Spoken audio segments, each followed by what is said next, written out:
जैसा कि आप थंबनेल में देख सकते हैं, आज हम बात करने वाले हैं टॉप 3 बेस्ट स्टॉक्स 2026 के लिए। तो इसमें हमने लार्ज कैप स्टॉक्स को भी चुना है, मिड कैप स्टॉक्स को भी चुना है, स्मॉल कैप स्टॉक्स को भी चुना है और 3 पेनी स्टॉक्स को भी चुना है। तो लार्ज कैप स्टॉक्स की बात करें तो लार्ज कैप स्टॉक की बात करें तो उसमें भारतीय एयरटेल, जो भारतीय एयरटेल है वो 3 साल के अंदर अगर देखते हैं इसमें 155% का इसमें ग्रोथ हुआ है। अगर 5 साल की बात करें तो 381% का ग्रोथ हुआ है। तो भारतीय एयरटेल की बात करें तो ये भारत की जो है दूसरी सबसे बड़ी टेलीकॉम कंपनी है और इसका जो मार्केट कैपिटल है वो भी काफ़ी अच्छा खासा है। तो ये इसमें पोटेंशियल भी है मल्टी बैगर बनने का, तो ये काफ़ी अच्छा लार्ज कैप स्टॉक्स में हो सकता है। और ये जियो फाइनेंशियल सर्विस जो है, इसने जो है अभी रिसेंटली उसका 2 साल हुआ है लिस्टेड होते हुए, तो इसने लगभग 17.61% का रिटर्न दिया है। और महिंद्रा एंड महिंद्रा तीसरा जो स्टॉक है मैंने लार्ज कैप में लिया है, महिंद्रा एंड महिंद्रा का, वो 3 साल के अंदर 176% का ग्रोथ किया है। और अगर 5 साल के अंदर की बात करें तो 5 साल के अंदर 500% का रिटर्न दिया है। तो ऐसे ही मिड कैप स्टॉक्स की बात करें तो मिड कैप स्टॉक्स में वारी एनर्जीज़ जो है इसको लिया है मैंने। ये 3 साल के अंदर जो है 133% का रिटर्न दिया है। ये भी पिछले साल ही लिस्टेड हुआ था स्टॉक मार्केट में। और अगर प्रेस्टीज स्टेट की बात करें तो प्रेस्टीज स्टेट दूसरा मिड कैप स्टॉक मैंने चुना है। ये जो है 3 साल के अंदर 290% रिटर्न दिया है और 5 साल के अंदर 612% का रिटर्न दिया है।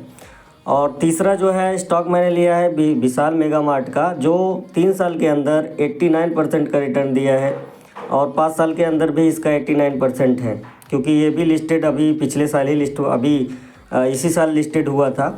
तो इन तीनों की बात करें तो ये तीनों भी जो है मल्टी बैगर होने का इसमें पोटेंशियल है। तो अगर इसको आप कंसीडर करना चाहते हो तो आप अपने पोर्टफोलियो में कंसीडर कर सकते हैं। तो चलिए अगला बात करते हैं स्मॉल कैप स्टॉक्स के बारे में। स्मॉल कैप स्टॉक्स के बारे में अगर बात करें तो CDSL जो है, CDSL का जो 3 साल का जो रिटर्न है 176% का है और 5 साल का जो रिटर्न है 629% का है। और मैंने दूसरा जो स्मॉल कैप लिया है वो सगलिटी इंडिया लिमिटेड लिया है। तो इसका जो 3 साल का अगर मैं रिटर्न की बात करूँ तो 165% है और 5 साल के रिटर्न की बात करें तो 65% है। और तीसरा जो स्टॉक लिया है काइनेस्ट टेक्नोलॉजीज़ का लिया है, जिसका अगर 3 साल के अंदर इसका ग्रोथ की बात करें तो 1062% का इसने रिटर्न दिया है। अगर टॉप 3 पेनी स्टॉक की बात करें तो 2026 में जो मुझे जो लगता है कि टॉप 3 पेनी स्टॉक हो सकता है वो है Suzlon energy, Jayaswal Neco industries and PC jewellers.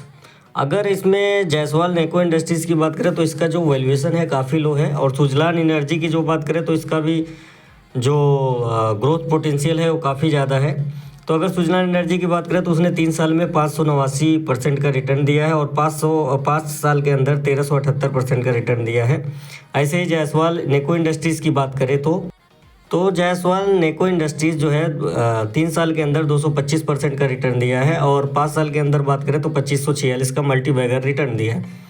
ऐसे ही PC ज्वेलर्स की बात करें, PC ज्वेलर्स जो है 3 साल के अंदर 12% का रिटर्न दिया है और 5 साल के अंदर 640% का मल्टी बैगर रिटर्न दिया है।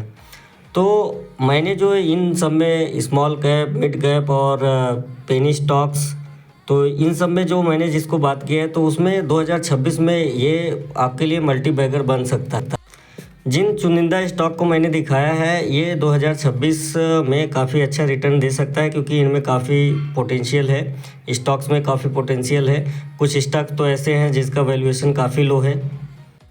तो अगर आप 2026 में आप कोई स्टॉक ख़रीदना चाहते हैं और लंबे टाइम तक उसको होल्ड करना चाहते हैं तो इन सब स्टॉक्स में आप एक नियत रेशियो में आप इसमें इन्वेस्टमेंट कर सकते हैं। तो दोस्तों आपको ये वीडियो कैसा लगा? अगर ये वीडियो अच्छा लगा हो तो वीडियो को लाइक और चैनल को सब्सक्राइब अवश्य करें।